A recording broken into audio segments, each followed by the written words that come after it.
Na mboga zinatofautiana. Kuna mboga ambazo zinakuwa ndefu sana kwenda juu, nyingine haziwi ndefu kwenda juu. Mboga ipi inakuwa ndefu zaidi kwenda juu? Sukuma wiki. Mnafikiri sukuma wiki inabidi iwekwe wapi hapa? Juu kabisa. Kwa sukuma wiki tutaweka juu hapa kabisa ili iweze kuwa ijiachie, iende inavyojisikia, sio? Sawa guys, mimi nakupeni congratulations. Hongereni sana kwa kufanya kitu kama hiki. This is very nice. Namuona engineer Lamek naye tuko naye bwana. Huyu bwana ndo ametengeneza hii ngoma mpaka imekamilika. Siku hadi siku tunazidi kuimprove na tunafanya kazi nzuri. Bwana, changamoto gani umekutana nazo kufanya hivi? Hapa bwana, changamoto ni kwanza kabisa lazima utambue sehemu yenyewe jinsi ilivyo. Sawa sawa. Ili uweze kudesign ndio garden hii itakavyokaa. Sawa sawa. Nafikiri ukishagundua hilo hamna changamoto yoyote. Sawa sawa.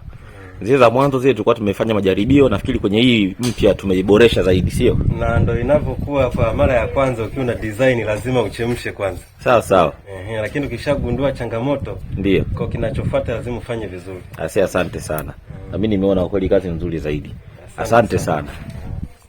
Sasa jamani, mimi nimemaliza. Kuna wote wengine wanataka kuongea? Okay. Na tutarajie pia kupata mboga nzuri zaidi, sio? Haya, poa.